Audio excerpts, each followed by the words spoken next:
Graça e paz, amados. Deus abençoe sua vida em nome de Jesus. Eu não sei se você já percebeu, mas a atmosfera está diferente aqui. Eu não sei se você já começou a sentir.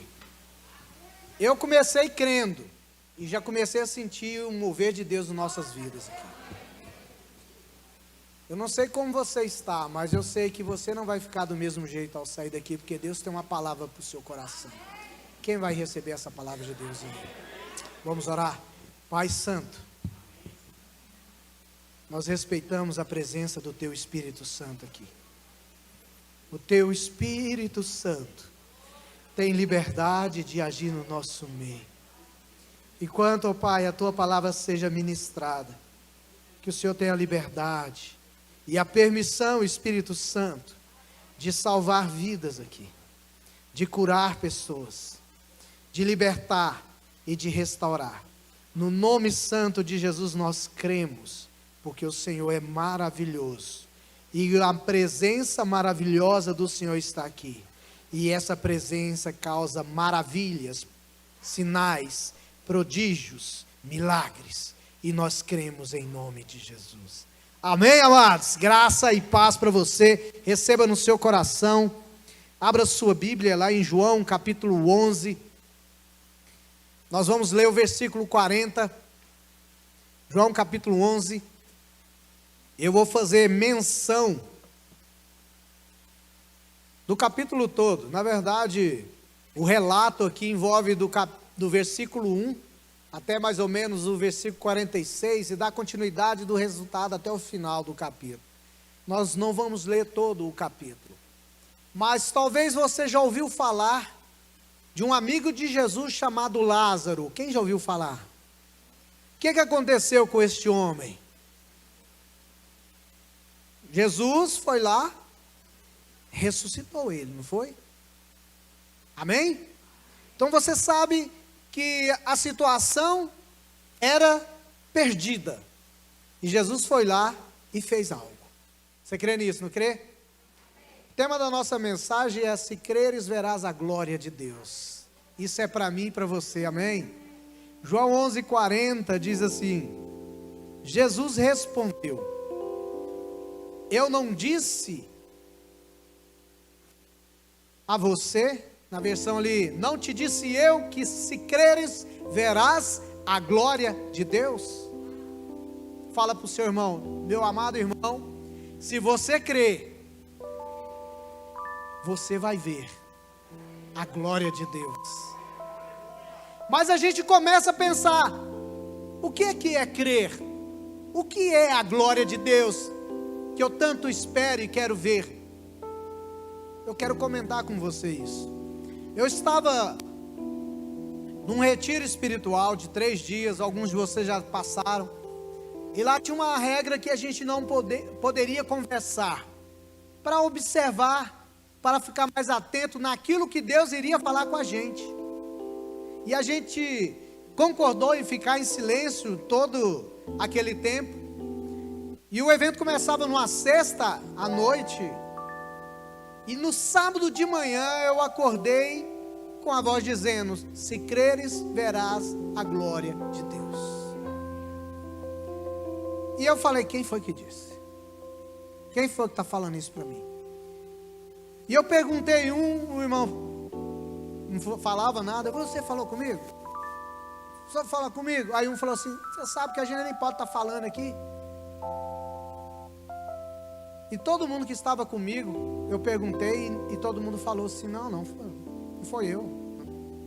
Até que eu acho que alguém falou assim: mano, você está aqui para ouvir de Deus, o que você acha que está falando com você? E a partir daquele dia, eu tomei esse versículo como um dos versículos mais queridos, mais estimados que eu já li, porque eu ouvi Deus falando o versículo para mim, amém? Você está entendendo o que eu estou querendo dizer aqui? É diferente quando alguém fala, é diferente quando Deus fala, e quando Deus fala as coisas acontecem. Eu quero dizer para você que a palavra de Deus, ela é tão poderosa, que no começo, na criação do mundo, o Espírito de Deus pairava sobre a face do abismo, a terra estava sem forma e vazia, e as coisas só começaram a acontecer quando Deus disse algo: haja, aconteça, realize. E eu quero dizer para você uma coisa, uma verdade, eu quero que você grave no seu coração. O Espírito do Senhor está aqui. O Espírito do Senhor está sobre você. O Espírito do Senhor está em você.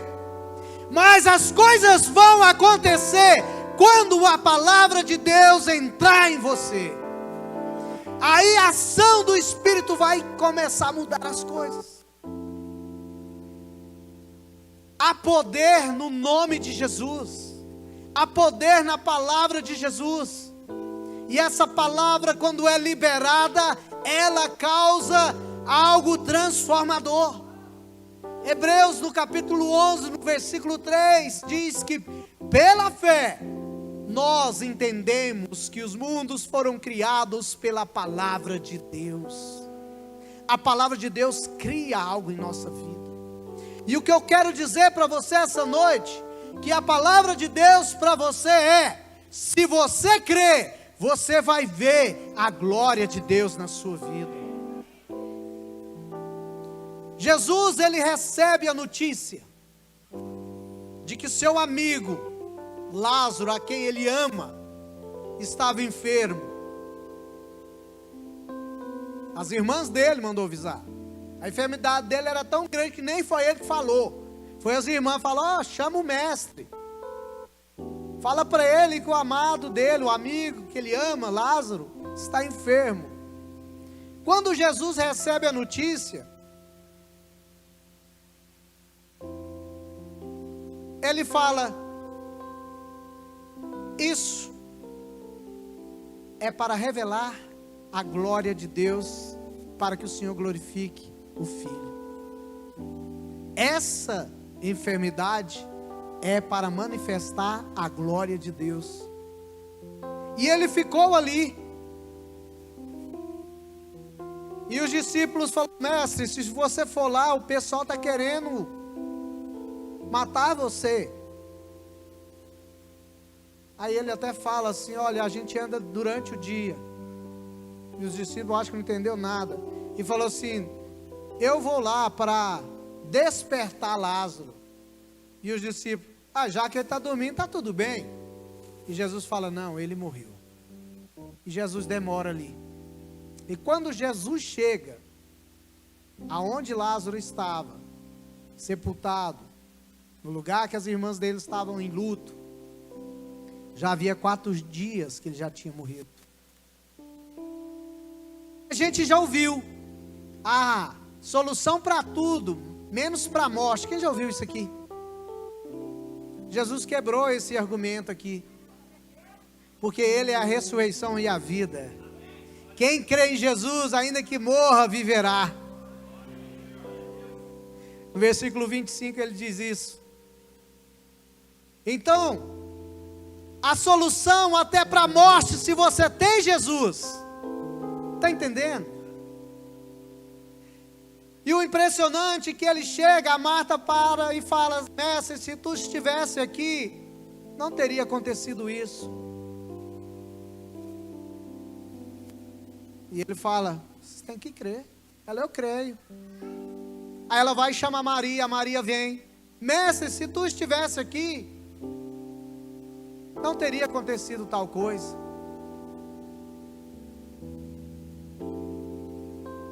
Onde ele está enterrado? Jesus só perguntou isso.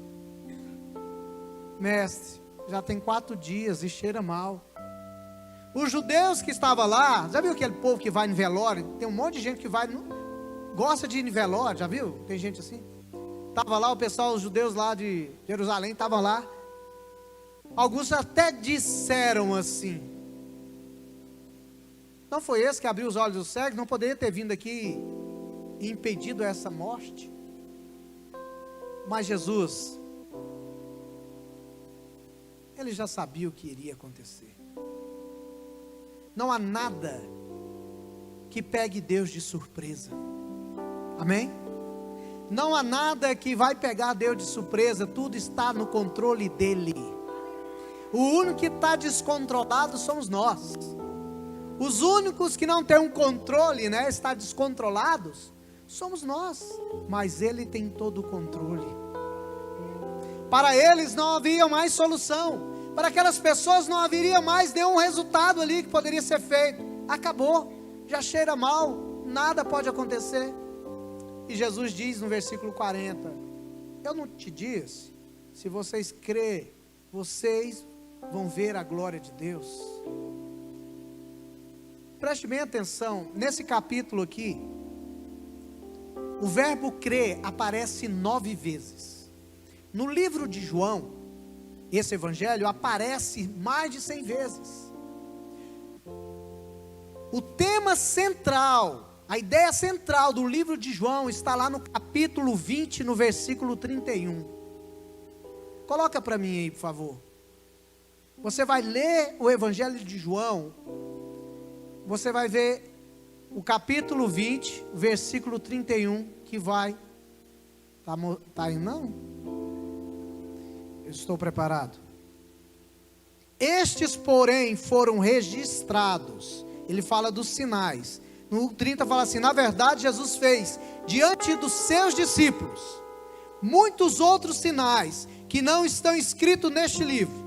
Estes, porém, foram registrados, para que vocês creiam, que Jesus é o Cristo, o Filho de Deus, e para que, crendo, tenha vida em seu nome.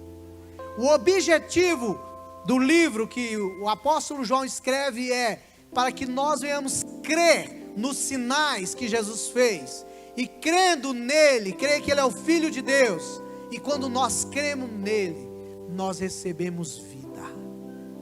O objetivo aqui, de toda essa mensagem, é que você venha crer, porque a pior coisa que existe, eu vou falar até uma coisa redundante aqui, é um crente que não crê.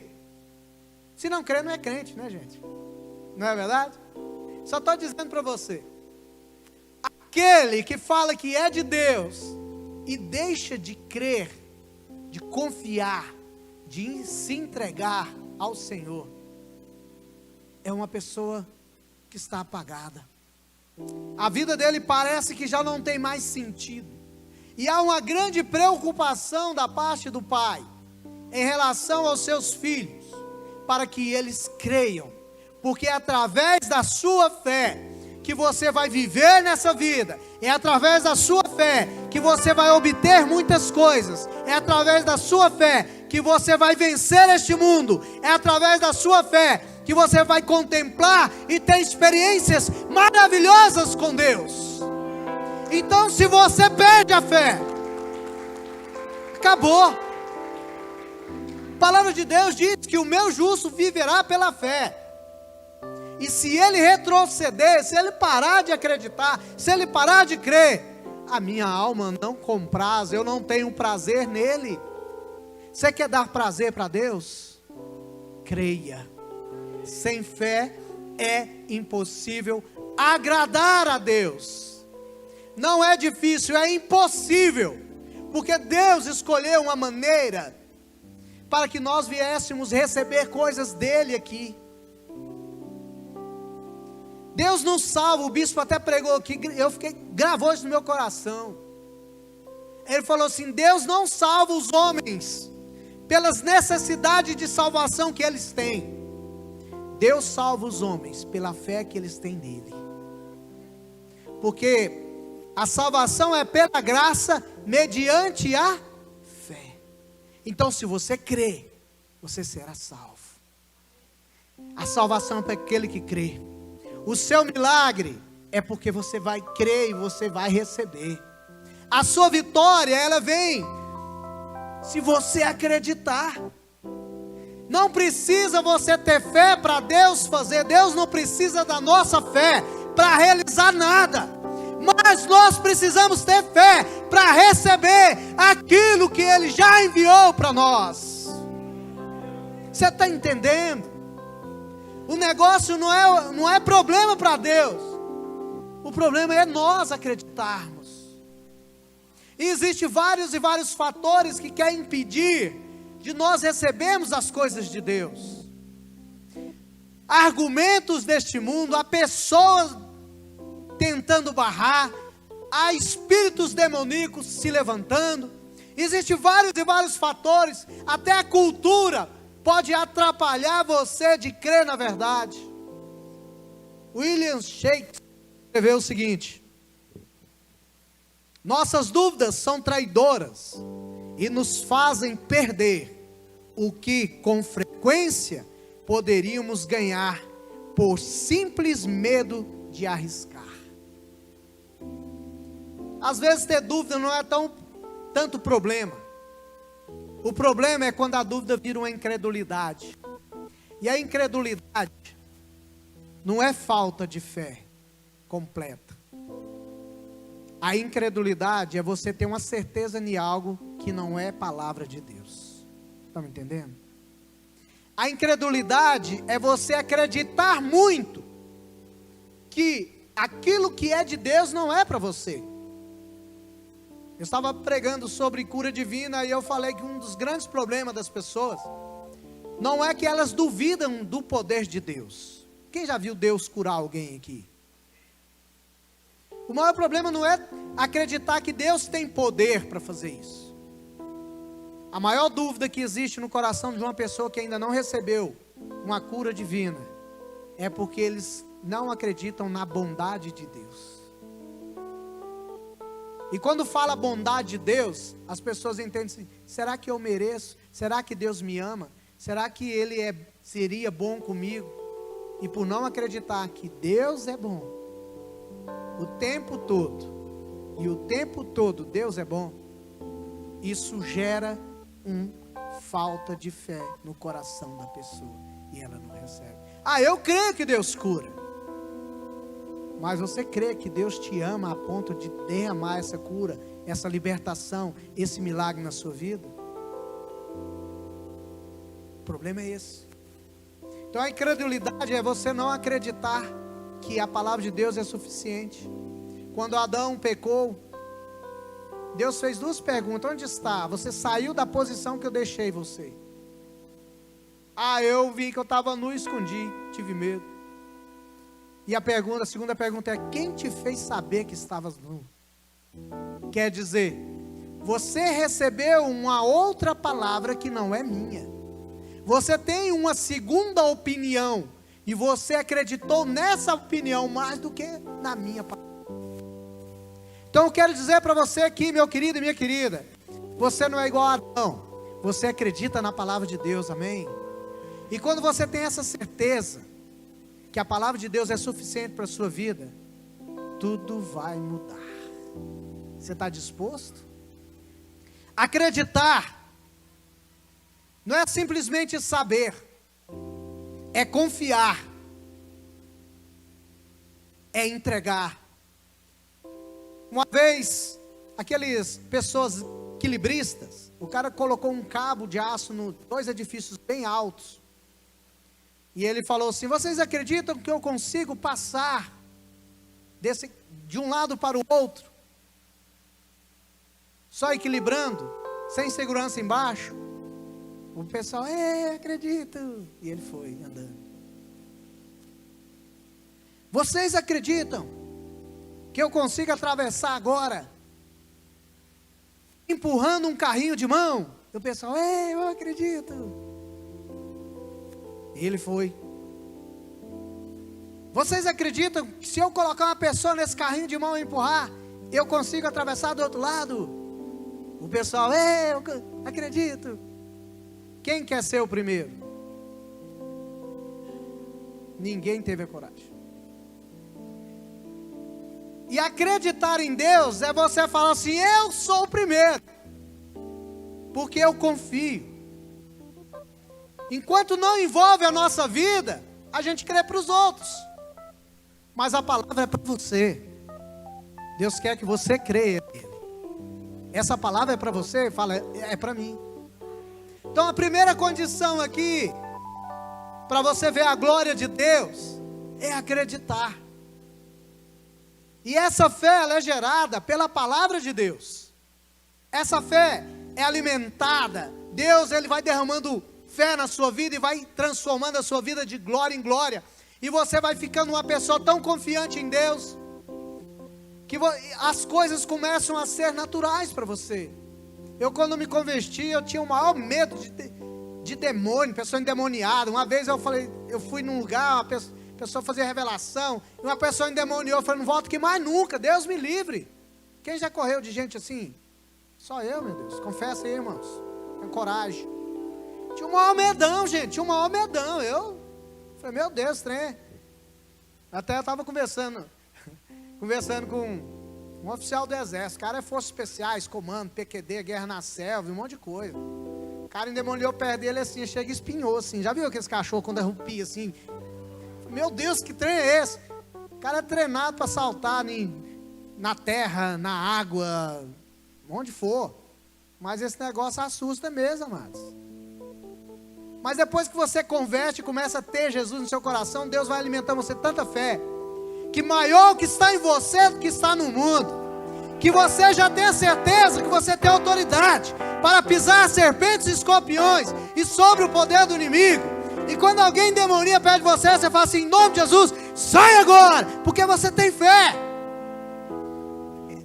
Só que isso não acontece em todos os lugares. Eu lembro, a gente já foi à igreja, o pessoal lia a Bíblia para o demônio sair. Eu falei, meu Deus, não é assim não. A palavra é autoridade, Deus gerou fé no nosso coração. Assim também é para a cura, assim também é para as outras coisas mais. Deus começa a trazer você em degraus mais altos, você começa a andar com Ele, a sua fé alimentada. Esse ambiente aqui, amados, gera um tipo de bênção que sozinho você não recebe. Essa atmosfera, a presença, a comunhão dos irmãos, o corpo de Cristo, gera algo nas nossas vidas que faz algo transformador. Uma brasa isolada, ela apaga muito mais rápido. Nós estamos queimando junto aqui na presença de Deus. Amém? Por isso que eu sempre falo, estarmos congregando é bênção de Deus, amados. Você recebe uma força de Deus para você continuar. Você lembra do Tomé que matou o culto? Jesus foi lá e ele matou o culto no dia e ficou duvidando. Só acredito pôr na mão. Eu sempre lembro disso, né? Mas é verdade. Acredite. Essa é a palavra para você. Acredite. Creia. Jesus está dizendo para você, se você crer, você vai ver a glória de Deus. E o que seria essa glória de Deus? A glória de Deus significa duas coisas aqui. A primeira delas é um poder de Deus. Um poder que opera maravilhas. Um poder que manifesta sinais. Jesus, ele sempre pregava e demonstrava. Ele curou um cego no capítulo 9 de João. E ele disse, eu sou a luz do mundo. Quem estava cego aqui e recebeu a luz de Jesus e agora vê? Glória a Deus.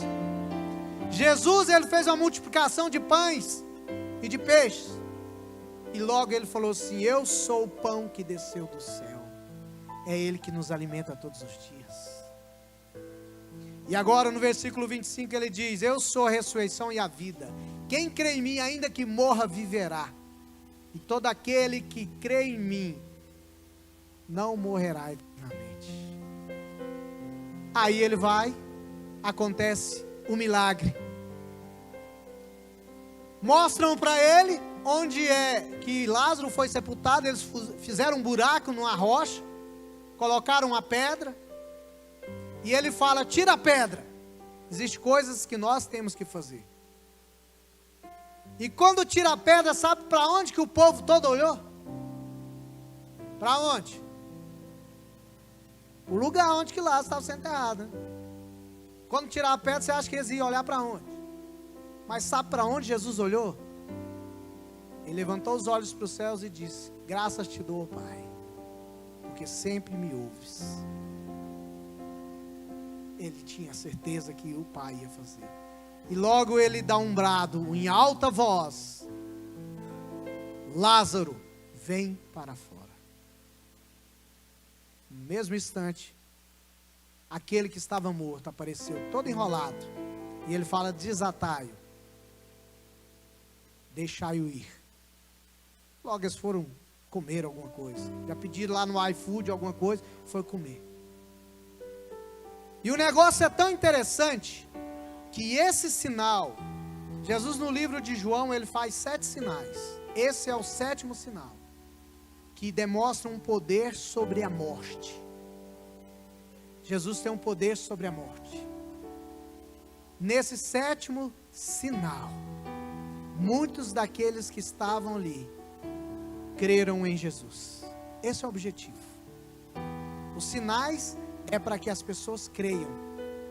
Alguns que não creram foi fazer fofoca para os religiosos, e eles foram tramar. Foge dos fofoqueiros, amados. Amém? Até na Bíblia mostra que tinha gente fofoqueira aqui.